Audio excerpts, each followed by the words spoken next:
Asep.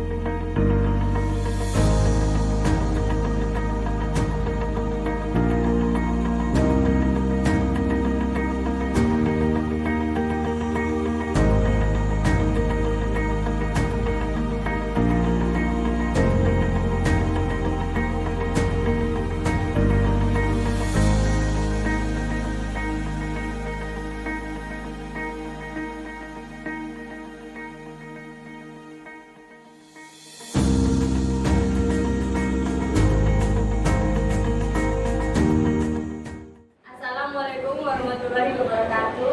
Waalaikumsalam. Shalom. Shalom. Salve. Salve. Namo budaya. Namo budaya. Salam kebajikan. Salam kebajikan. Salam sehat untuk kita semua. Sehat selalu. Pertama-tama mari kita panjatkan puji dan syukur kehadirat Tuhan Yang Maha Esa karena atas perkenanannya kita semua bisa ada di tempat ini guna mengikuti diseminasi terkait budaya positif di sekolah.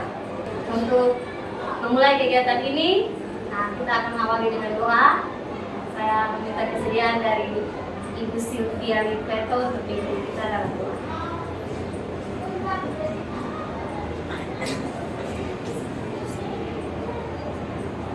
Baik, mari kita sama-sama kita berhati dalam doa. Kita berdoa. Segala puji dan syukur hormat bagi nama-Mu yang Maha Tinggi, Bapa yang percaya, Bapa yang perkasa. Pada siang hari ini Tuhan, kami anak-anak-Mu akan memulai kegiatan kami ya Tuhan Yesus. Dengan Kau boleh menuntun kami anak-anak-Mu yang di awal, pertengahan, dan berakhir dengan baik. Anak-Mu yang Kau percayakan pada siang hari ini Tuhan, Ibu Lady, dalam tangan kasih-Mu Tuhan kami serahkan. Dalam anak Yesus Kristus kami sudah datang berdoa kepada Bapa di surga. Amin. Baik, terima kasih. Oke, jadi untuk memulai pertemuan kita pada siang ini, saya akan mulai dengan mengajukan beberapa pertanyaan. Itu yang pertama, apa itu budaya positif menurut Bapak Ibu? Budaya yang membawa dampak baik untuk lingkungan sekitar. Junopi, silakan. Budaya memberikan disiplin positif. Budaya memberikan disiplin positif. Oke, jadi itu beberapa pertanyaan, beberapa jawaban. Kita lanjut ke pertanyaan berikut. Apakah di sekolah kita sudah melakukan budaya positif? Sudah? Mantap, sudah ya. Kalau sudah, apa saja contoh penerapan budaya positif di sekolah? Datang sekolah tepat waktu, membersihkan lingkungan sekolah. Ada lagi? Kejujuran, Ya, kejujuran. religius, Ya, itu adalah beberapa contoh penerapan budaya positif di sekolah. Untuk memulai kegiatan kita, saya akan mengajak Bapak Ibu untuk melakukan kegiatan seperti yang kita lihat di slide. Ini berpasangan ya. Jadi salah satu itu dia akan seperti yang lihat si A, dia tugasnya adalah mengepalkan salah satu tangan. Di dalam tangan itu kira-kira bayangkan saja adalah benda yang paling berharga yang dimiliki. Kemudian tugas si B, orang yang di samping, itu adalah dia mencoba dengan segala cara untuk membuka kepala tangan si A tadi. dia berharga. Apakah si A tadi membuka kepala tangan? Kemudian kalau membuka, apa alasan Anda atau B membuka kepala tangan Anda? Karena menginginkan apa yang Dimiliki. Kalau saya pengen tahu siapa sih yang rahasia yang ada di dalam lembaran tangan. Kemudian, kenapa yang tadi menutup kepala tangan itu tetap menutup kepala tangannya? Ada sesuatu yang ingin dipertahankan. Sesuatu yang dipertahankan. Ya, jadi kira-kira apa yang mengganti tali atau kontrol untuk membuka atau menutupnya telapak tangan? A. Jadi si A itu dia sebagai pengontrol. Jadi sebenarnya segala tindakan kita itu tidak bisa dikontrol oleh orang lain. Jadi kita itu yang bisa mengontrol segala tindakan yang kita lakukan. Jadi dalam pembelajaran budaya positif ini juga akan meluruskan beberapa beberapa miskonsepsi tentang makna kontrol. Jadi selama ini kita guru itu berpikir bahwa kita guru ini bisa mengontrol murid. Ya kan? Kita suruh duduk, suruh diam, atau suruh apa saja kita berpikir bahwa kita itu bisa mengontrol. Tapi dari tadi kita punya praktik itu sebenarnya yang punya kontrol itu adalah orang itu sendiri. Jadi kita tidak bisa berpikir, murid saja bisa saja dia diam, tapi nanti dia akan melakukan hal yang sama lagi. Jadi itu, ini adalah miskonsepsi yang harus diluruskan. Tidak boleh ada di pikiran kita bahwa kita tuh bisa mengontrol murid. Jadi untuk budaya positif itu diawali dengan harus adanya disiplin. Tadi yang Ibu Lian katakan bahwa harus ada disiplin positif dulu di sekolah. Kalau sudah ada disiplin positif, maka akan tercipta lingkungan yang positif. Kalau lingkungan sudah positif, otomatis budaya positif di sekolah itu akan terwujud. Jadi sekarang yang ingin saya tanyakan, apa arti dari disiplin itu sendiri menurut Bapak Ibu? Taat aturan. Taat aturan. Ada lagi? Patuh pada nilai-nilai yang ada. Nah, jadi ini disiplin positif. Disiplin positif itu mengajarkan anak bisa bertanggung jawab terhadap apa yang dilakukannya karena mereka mendasarkan tindakan mereka pada nilai-nilai kebajikan. Kemudian disiplin positif juga lebih ke arah bagaimana cara mengontrol diri dan menguasai diri dalam melakukan tindakan, membuat siswa yang bisa berperilaku dengan mengacu pada nilai-nilai kebajikan universal dan memiliki motivasi intrinsik. Ya, jadi disiplin positif itu sendiri sebenarnya mengajarkan anak untuk bertanggung jawab terhadap apa yang dilakukan. Bertanggung jawab artinya dia bisa belajar. Kalau dia berbuat kesalahan, dia bisa belajar dari kesalahan itu. Lanjut. Ya, ini nilai-nilai kebajikan. Nilai-nilai kebajikan yang ada di sekolah kita sendiri itu kita terapkan adalah profil pelajar Pancasila ya. Itu nilai-nilai yang ada dalam kehidupan kita itu. Di sekolah kita beriman bertakwa seperti kita sudah tahu ya, ada elemen nilai profil pelajar Pancasila. Kemudian selain itu ada juga nilai toleransi, rasa hormat, integritas, mandiri, menghargai, antusias, dan lain sebagainya. Ini adalah nilai-nilai kebajikan yang ada di kehidupan kita sehari-hari. Next. Oke, jadi sebelum masuk ke teori motivasi, jadi disiplin tadi dia akan mengarahkan murid untuk meyakini nilai yang dipegangnya atau diyakini oleh siswa itu. Jadi caranya yang pertama itu harus ada motivasi.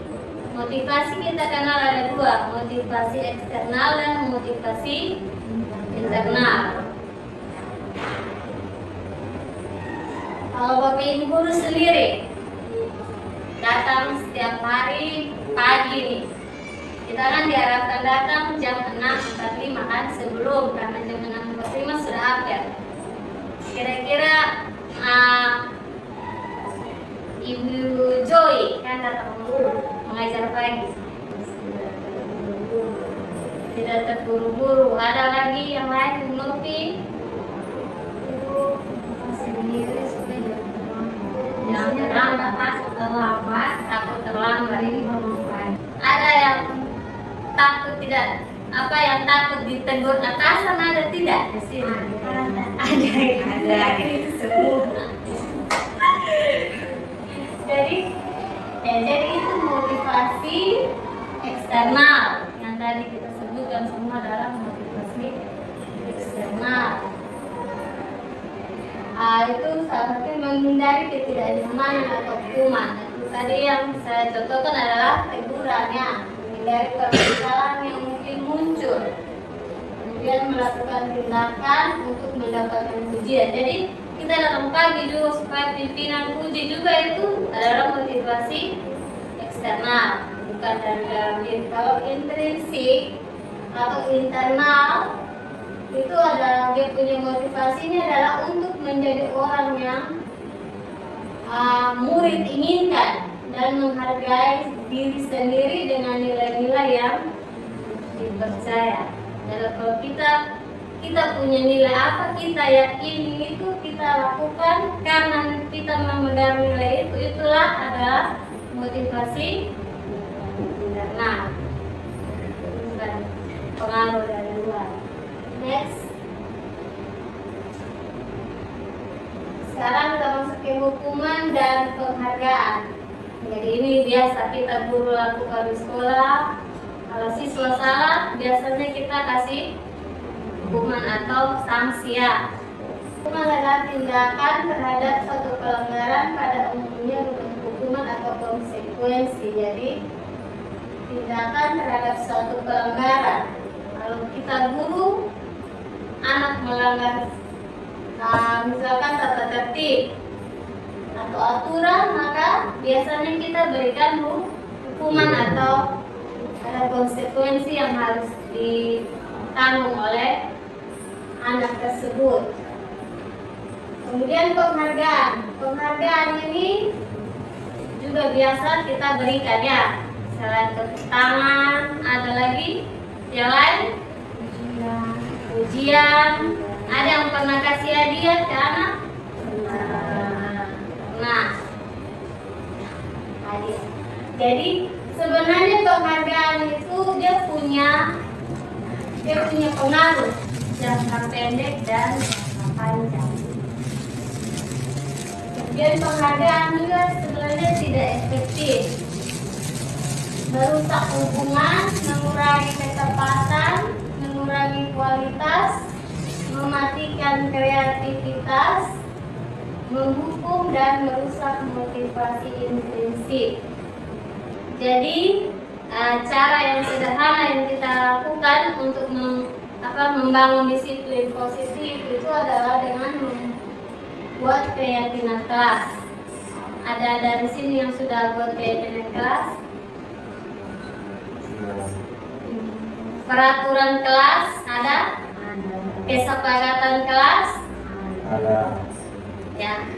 Kebanyakan kita di sini masih kenal dengan kata kesepakatan ya, kesepakatan kelas. Jadi sebenarnya keyakinan kelas ini lahir dari peraturan-peraturan yang sudah ada di kelas. Misalkan jangan terlambat, jangan buang sampah sembarangan.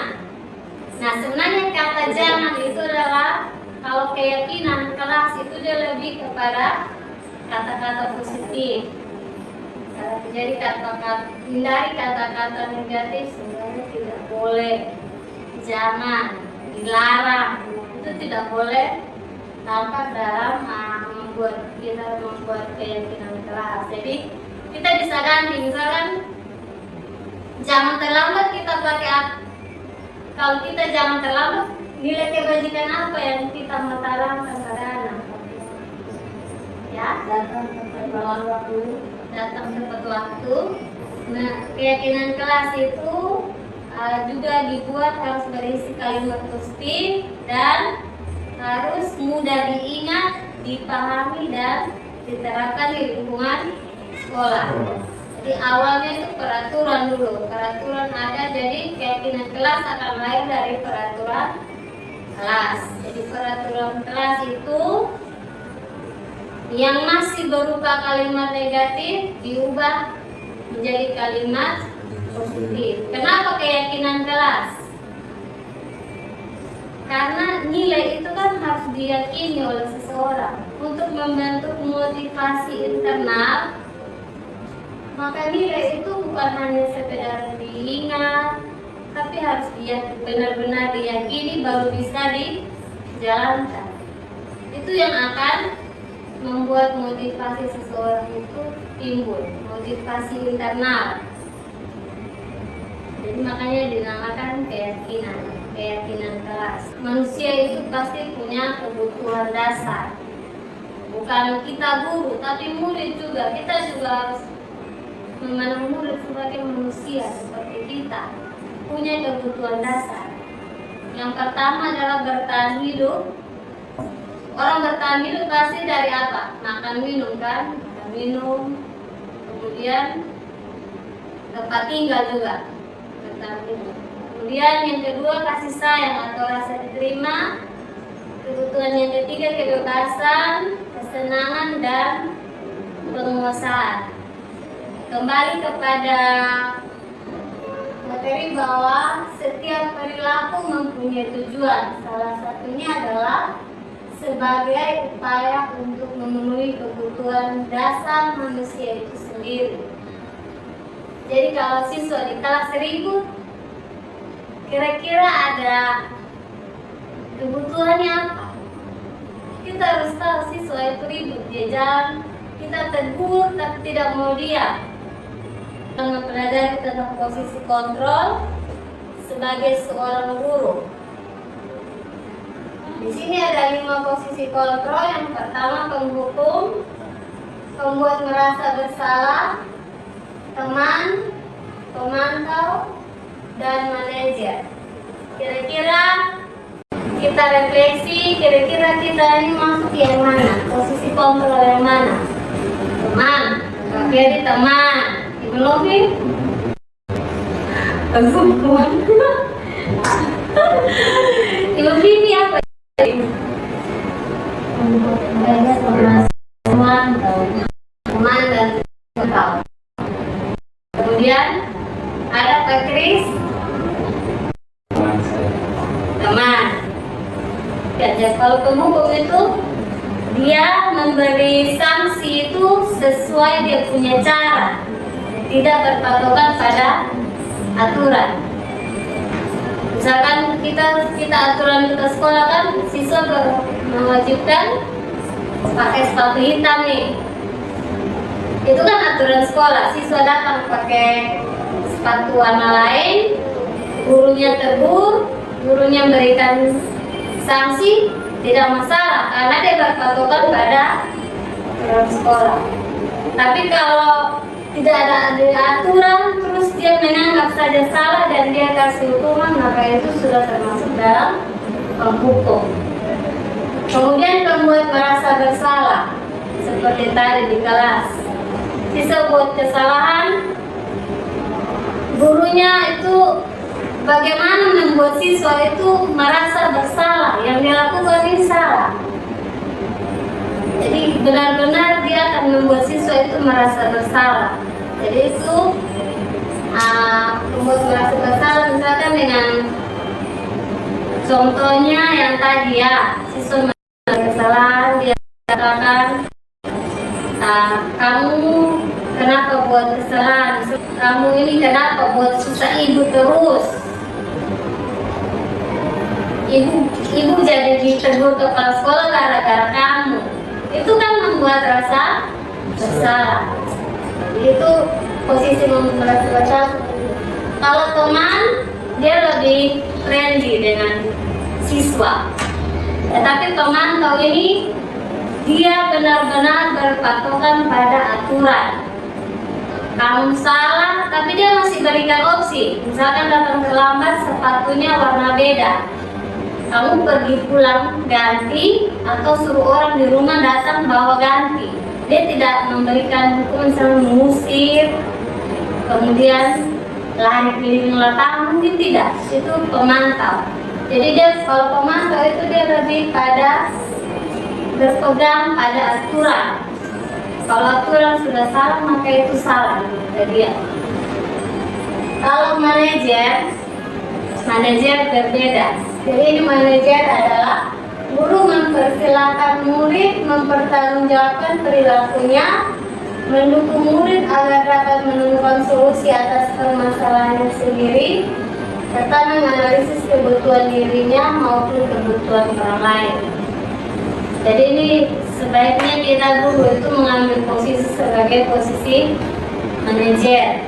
Jadi anak kalau buat kesalahan, kita meminta dia untuk mempertanggungjawabkan kesalahannya, kemudian membuat dia belajar dari kesalahannya. Kemudian apa yang dilakukan supaya dia tidak melakukan kesalahan itu lagi, atau bisa kepenuhan kata kebutuhannya itu bisa terpenuhi. Jadi itu yang diambil alih oleh posisi manajer. Itu adalah langkah-langkah yang dilakukan. Berikut next. Ini salah satu langkah yang dilakukan adalah restitusi. Restitusi. Mungkin ada yang pernah dengar kata restitusi? Sudah pernah tahu? Belum ya? Jadi restitusi adalah proses kolaboratif yang mengajarkan murid untuk mencari solusi untuk masalah mereka dan membantu murid berpikir tentang orang seperti apa yang mereka inginkan dan bagaimana mereka harus memperlakukan orang lain. Jadi dalam proses kolaboratif ini tentunya harus ada diskusi dengan murid untuk kenapa dia berbuat kesalahan. Kita harus mencari solusi terhadap masalah, kemudian membantu mereka berpikir orang seperti apa yang mereka inginkan dan bagaimana mereka harus memperlakukan orang lain. Jadi dari restitusi juga akan menciptakan kondisi bagi murid untuk memperbaiki kesalahan sehingga mereka bisa kembali pada kelompok mereka dengan karakter yang lebih kuat. Menurut dosen tahun 2004.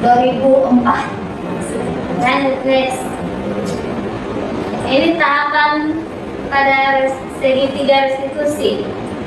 Ini siswa contoh yang terlambat, ini gurunya. Silahkan. Biasanya siswa terlambat, Ibu Novi mempraktekkan bagaimana. Awal ini benar-benar praktek seperti yang biasa dilakukan oleh Ibu Novi. Ibu Novi panggil nih si Kris nih. Apa yang dikatakan? Apa yang dilakukan? Silahkan. Juan.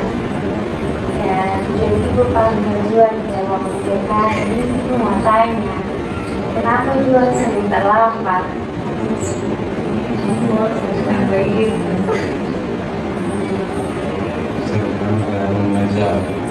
Rumah jauh. Dulunya orang itu tidak ada kalau Juan. Oh, dari Bemong. Biasanya jalan kaki dari rumah ke sekolah ke tempat atau Bemong itu jauh. Lumayan jauh. Terus kendaraannya juga jauh. Biasa jual bangun jam berapa? Bangunnya jam 6 dari siang, setengah 7 sudah berangkat dari rumah. Ini perjalanan saya macet-macet di dalam. Oh, berarti jual cara bangun salah. Sebenarnya kalau jual tahu jual kalau pagi harus ikut apel pagi, berarti jual harus bangun dari jam 5. Siapnya itu lebih awal lagi. Minggu depan Ibu tidak lihat lagi jual terlambat. Kalau jual terlambat berarti jual harus masuk ke BK untuk ambil surat panggilan orang tua yang pertama. Kembali ke kelas. Ya, silakan kembali ke. Kira-kira tahapan restitusi yang tadi ada tidak di situ? Yang sebelumnya mengajar kita cari solusinya tidak? Tadi ada ya, sudah bangun jam 5. Kemudian membantu murid tentang orang seperti apa yang mereka inginkan tidak tadi. Jadi sebenarnya tahapan restitusi ini kita sudah lakukan, cuma belum lengkap begitu. Jadi untuk mengetahuinya kita lihat dulu. Jadi ada 3 tahapan restitusi, makanya dikatakan segitiga restitusi. Tahapan awal ada menstabilkan identitas. Kemudian kedua, validasi tindakan yang salah. Yang ketiga adalah menanyakan keyakinan. Jadi yang diharapkan dari segitiga restitusi ini adalah murid menjadi lebih kuat secara pribadi. Kemudian murid dapat membuka wawasan agar dapat menyelesaikan permasalahannya sendiri. Dan yang ketiga adalah murid semakin mandiri, percaya diri dan merdeka. Next. Ya, inilah tahap yang pertama juga menstabilkan identitas. cuma bekerja berdasarkan prinsip membuat kesalahan adalah bagian dari proses pembelajaran. Yang kedua, berperan menggeser identitas murid dari identitas gagal ke identitas sukses. Dan yang ketiga, jangan mengkritik murid yang sedang mengalami identitas gagal.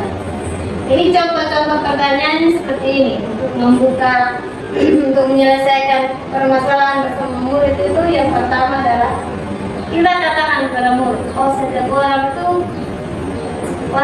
orang biasa lah membuat kesalahan, itu wajar.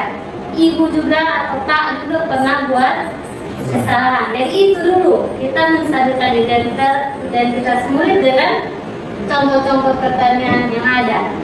Atau kita katakan manusia itu tidak ada yang sempurna, semua pernah berbuat salah. Ini bagi ibu terlihat di sini ada 5 contoh pertanyaan ya. Apakah saat ini kamu tengah menjadi orang baik untuk dirimu sendiri? Ini jadi ini tahap menstabilkan identitas. Yang kedua,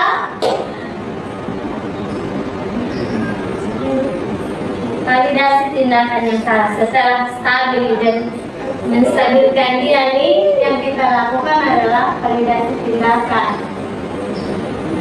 Itu berdasarkan prinsip setiap perilaku berupaya memenuhi suatu kebutuhan tertentu. Ingat tadi yang tadi saya bilang, kebutuhan dasar manusia. Itu. Jadi tindakan yang dilakukan adalah upaya untuk memenuhi kebutuhan. Kemudian guru akan bergeser dari pemikiran stimulus respon menjadi proaktif. Mengenali dan mengerti kebutuhan murid ini dapat memperbaiki hubungan guru dengan murid. Pernyataan atau pertanyaan disampaikan dengan nada suara yang tidak menghakimi atau memojokkan. Contoh pertanyaannya bisa dilihat.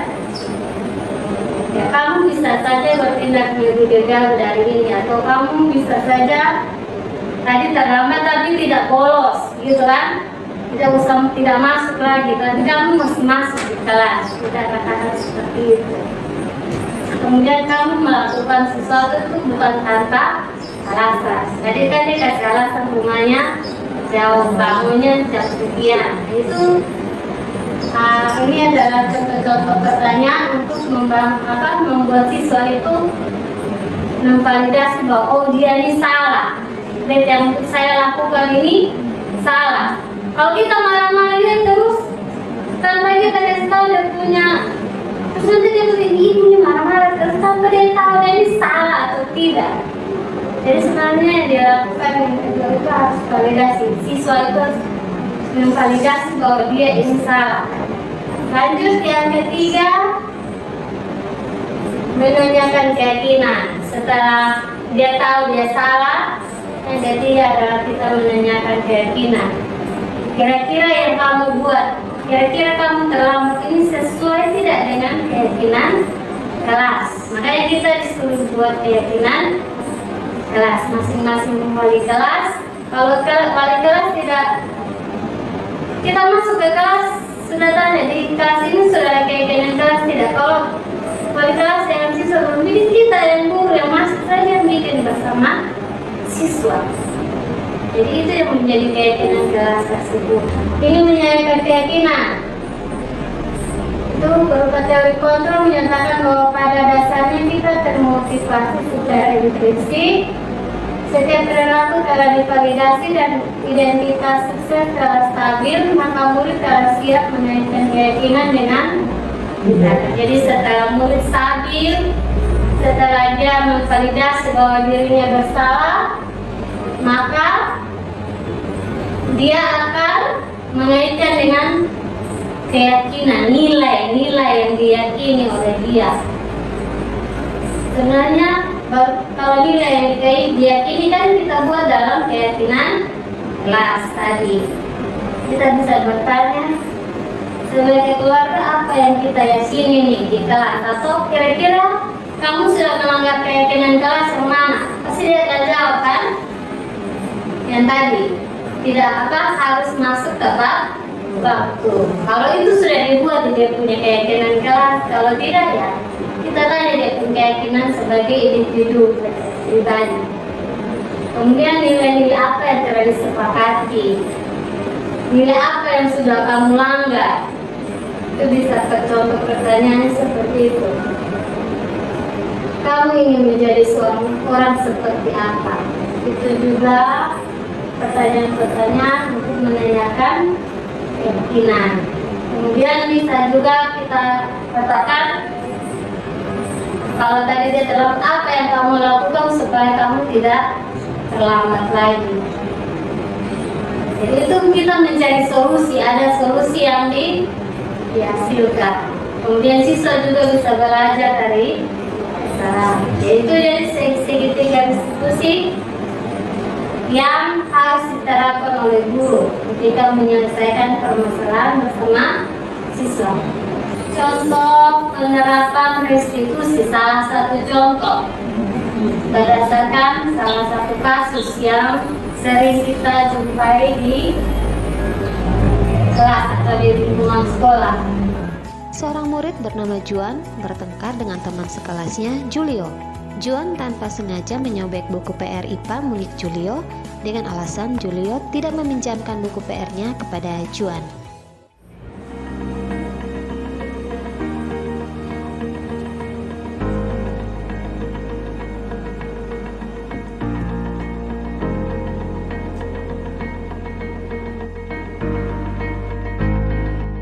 Juan, Siang, Bu. ya, tadi Ibu mendapat laporan kalau kamu bertengkar dengan Julio di dalam kelas. Boleh Ibu tahu kenapa kalian bertengkar? Iya, Bu. Saya bertengkar dengan Julio karena dia tidak mau meminjamkan buku PR-nya kepada saya. Lalu apa yang kamu lakukan? Saya langsung merampas bukunya Julio, Bu.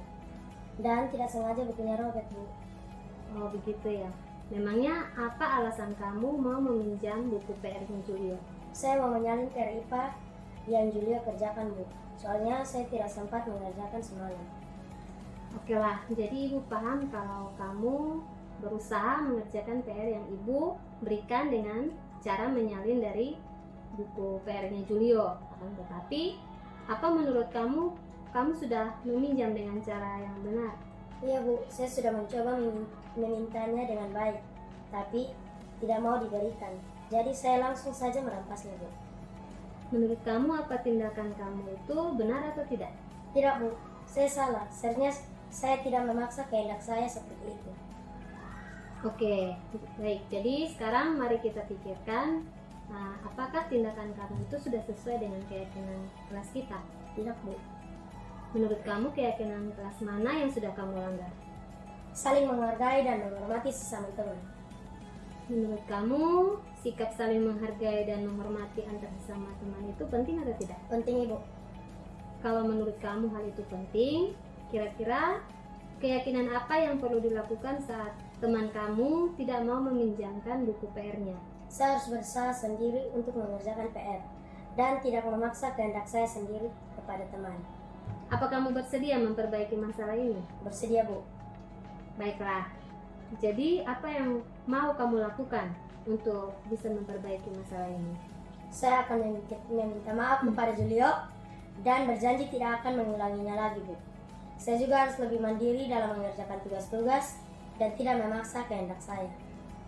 Baiklah, Ibu berharap kamu bisa belajar dari kesalahan yang kamu lakukan dan harus lebih menghargai dan menghormati teman kamu di dalam kelas ya. Iya, Ibu. Oke, silakan kembali ke kelas dan Ibu mengucapkan terima kasih karena kamu sudah bersedia mengakui kesalahan dan juga mau meminta maaf.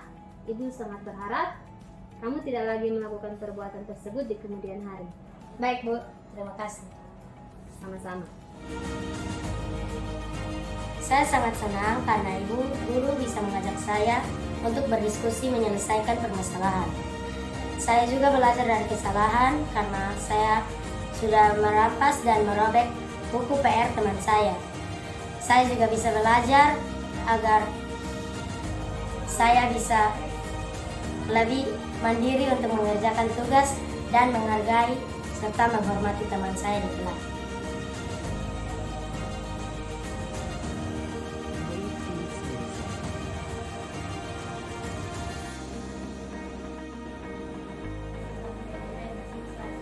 Itu adalah sudah kita saksikan salah satu video contoh penerapan restitusi. Dan sebelum kita menutup pembelajaran atau diseminasi kita hari ini, ada yang mau melakukan refleksi dari kegiatan hari ini. Kira-kira apa yang sudah dipelajari, hal baru apa bisa diberikan, dibagi untuk kita semua, atau umpan balik dari kegiatan hari ini. Yang saya dapat dari kegiatan hari ini tentang materi ngobrol positif, budaya positif. Yang saya dapat itu, kalau saya sebagai guru BK, yang saya dapat itu bagaimana cara kita berkomunikasi yang baik dengan anak-anak. Contohnya yang tadi saya masih di depan, cara berbicara dengan anak-anak yang terlambat. Mungkin masih ada kurang kalimat yang saya belum pernah tambahkan dalam satu teguran. Jadi yang tadi saya dapat dari materi ini, terima kasih. Masih ada lagi? Terima kasih. Yang baik. Silakan duduk. Ada lagi? Kalau tidak ada lagi, baiklah kita simpulkan bersama kegiatan kita hari ini ya, terkait budaya positif. Yang harus kita lakukan adalah menerapkan disiplin positif di kelas. Jadi disiplin positif itu akan menumbuhkan motivasi intrinsik dalam diri murid terkait nilai-nilai kebajikan universal. Jadi salah satu kita sebagai guru juga harus melihat segala tindakan yang dilakukan siswa itu adalah sebagai upaya untuk memenuhi kebutuhan dasar siswa itu sendiri. Jadi posisi kontrol yang harus kita ambil sebagai guru adalah posisi manajer. Nah, dengan mengambil posisi kontrol manajer, kita akan membantu siswa untuk menyelesaikan solusi dari permasalahan, kemudian bisa membantu siswa belajar dari. Jadi salah satu contohnya menyelesaikan permasalahan. Jadi sekian kesimpulan kita dari diseminasi hari ini. Untuk menutup kegiatan kita hari ini, saya minta kesediaan Ibu Novi bisa pimpin kita dalam doa bersama. Novi nanti jalan keliling ya.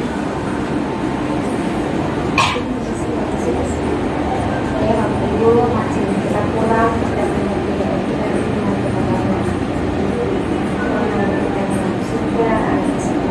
Kristus atas Bapa, atas kemurahan dan kasih setiamu hari ini.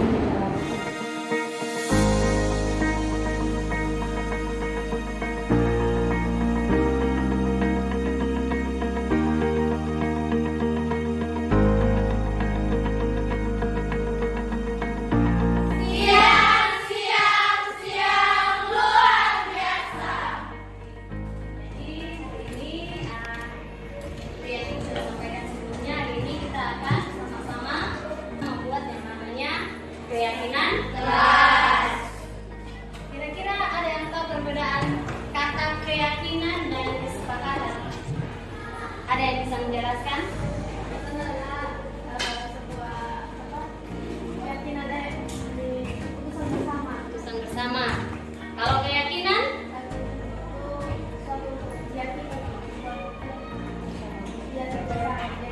Diyakini bersama. Oke, itu kesepakatan. Kesepakatan itu kita sepakat dari sudah dihasilkan dari keputusan bersama. Kalau keyakinan itu lebih kepada individu ya, masing-masing individu itu dia punya keyakinan, itu nilai apa yang diyakini oleh individu tersebut. Sekalipun ada banyak orang tapi yakin masing-masing di sini punya keyakinan masing-masing. Ini bukan berkaitan dengan keyakinan beragama, tapi bisa juga keyakinan nilai-nilai sosial yang ada dalam kehidupan sehari-hari. Oke. Selanjutnya apa itu keyakinan kelas? Ada yang bisa kasih pengertian apa itu keyakinan kelas? Misalnya,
empati, mandiri.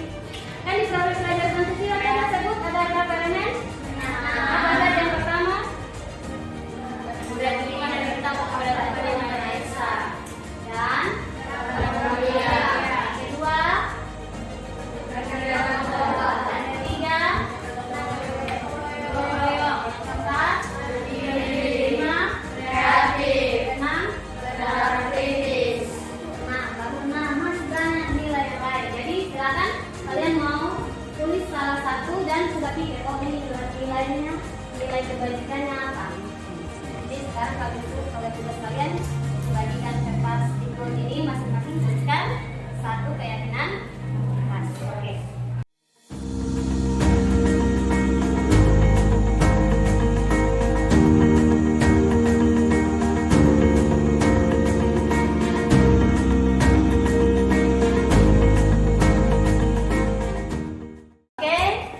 Silakan dituliskan. Oke, silakan.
Baik, jadi ini kalian sudah menuliskan masing-masing keyakinan dari masing-masing siswa. Sekarang kita akan cross check kembali. Pasti ada yang sama kan? Tidak mungkin tidak ada yang sama. Jadi ibu bacakan duluan ya. Ini yang pertama, menghargai guru yang sedang berbicara. Ada lagi tidak? Ini menghargai, menghormati dan mendengarkan guru saat menjelaskan pelajaran. Ini yang bersama ya, kita taruh di baris. Kemudian ini selalu mengerjakan tugas. Bisa juga disini. Hargailah waktu.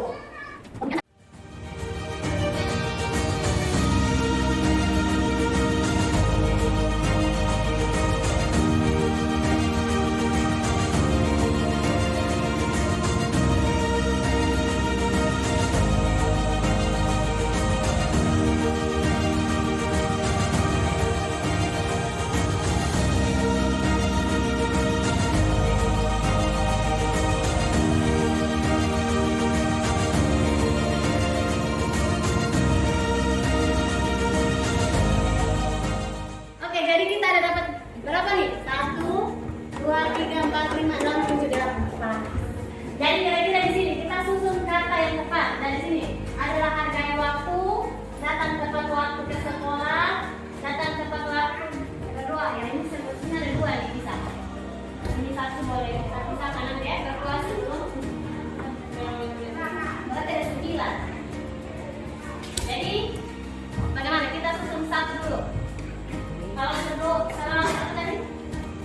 sebelum memulai belajar, kita tulis yang pertama ya.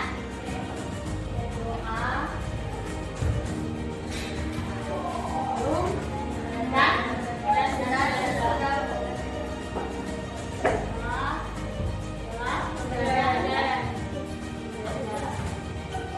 yang kedua baru sama sudah apa tadi ya? Apa kira-kira kalimat yang tepat? Ini yang kedua, masuk kelas besok waktu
saya, termasuk perbedaan segala semua perbedaan di dalam kelas ini harus lihat.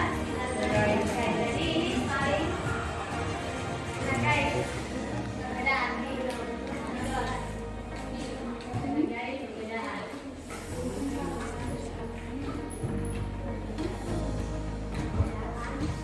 Menghargai teman yang berbeda, mungkin dari dia punya latar belakang ekonomi, menghargai teman yang ya berbeda agama, juga termasuk menghargai perbedaan.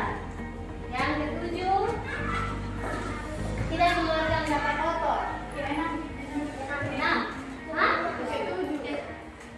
Nah, yang kelima, saya tidak mengeluarkan kata kotor. Apa itu?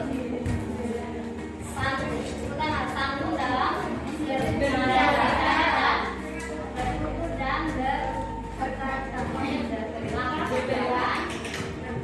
Santun dalam berbicara dan berbicara. Yang ketujuh, menjaga kebersihan kelas. Itu pakai kata itu saja. Menjaga kebersihan kelas dan lingkungan sekolah. Yang kedelapan, masih ada dua lagi. Ya, gunakan HP. Ini kira-kira apa? Kita gunakan menggunakan saat diperlukan. Menggunakan digital. Ya, diperlukan pada. Dengan seizin saya. Dengan masuk ya, delapan.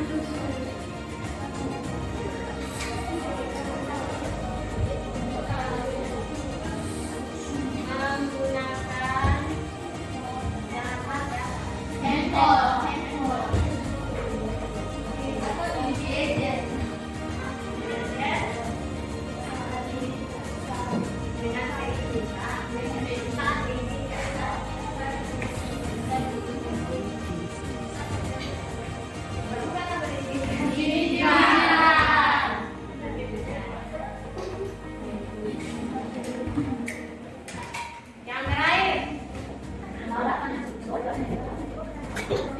Yang terakhir, tidak. Ya. Kira-kira apa yang punya kalimat positifnya apa?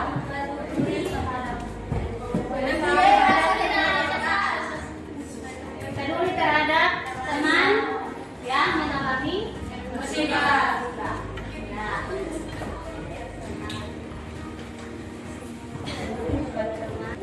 Memiliki rasa empati. Empati itu bisa empati kepada sesama. Oke, yang punya terakhir siapa? Saya. Yang sudah, yang pertama silakan tempel di sini. Ibu minta yang tulis tadi satu. Ini satu.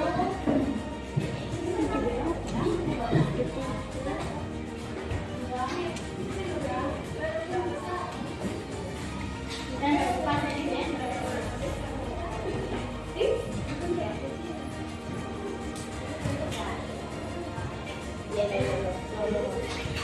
Nanti ditulis sekarang ya. Yang kedua.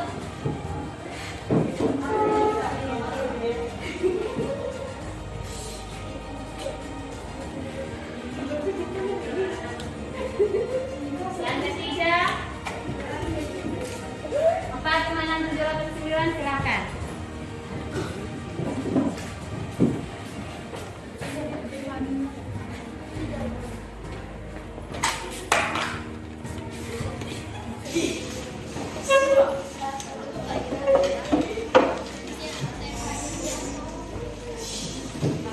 Oke. Baik. Jadi ada 9 tahap keyakinan kelas yang kita sudah sepakat. Semua sepakat? Ada yang keberatan? Tidak. Sudah tahu ya kalau keyakinan kelas itu tidak boleh digunakan kalimat negatif. Kalimat positif. Jadi kalau kita sudah sepakat ini, semua sepakat ya? Ibu tanya lagi, sepakat? Sepakat.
Jelena 19 ya. 22 di sini ya. 21 kiri. 21 kiri nomor 21. Nomor 2 Lenora.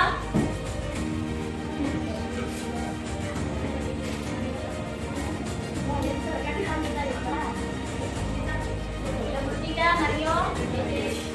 Masya, nomor 4.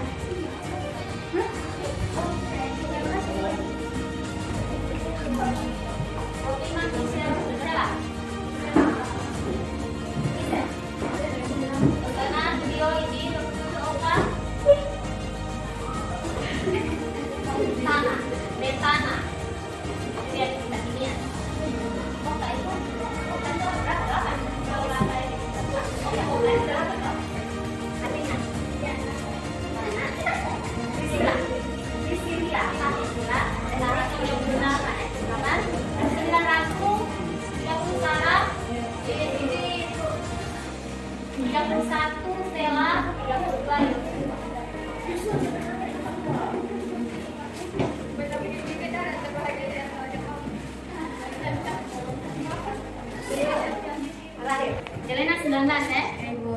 22 di sini ya. 21 kiri. 21 kiri nomor 21. Nomor 2 Lenora.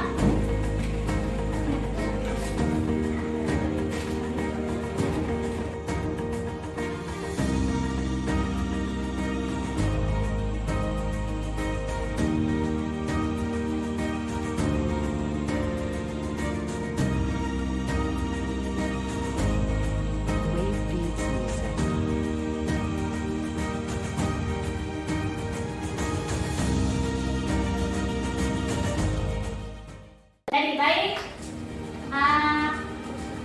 kita sudah menghasilkan 9 keyakinan kelas yang nantinya akan digunakan untuk menjadi meyakini nilai-nilai di dalam kelas.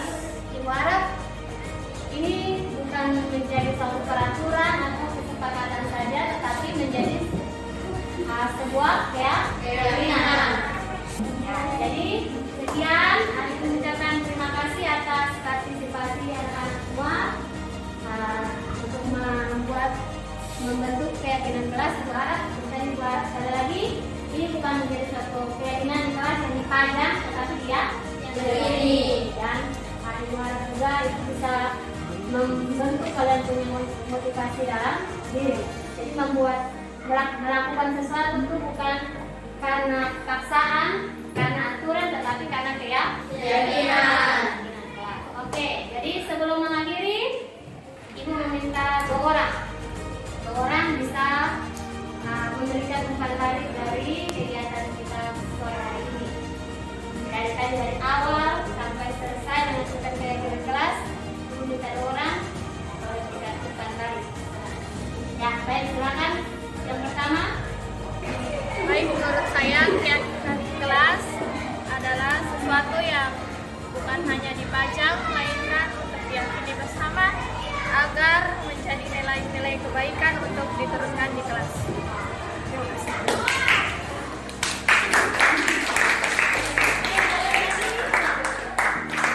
Dari kegiatan ini kita mengetahui bahwa keyakinan berbeda dengan aturan, yaitu aturan jika kita melanggar kita akan mendapat hukuman atau sanksi. Sedangkan keyakinan jika kita melanggar kita akan merasa bersalah pada diri kita sendiri. Dan keyakinan juga bermanfaat sebagai motivasi dan nilai positif di kelas.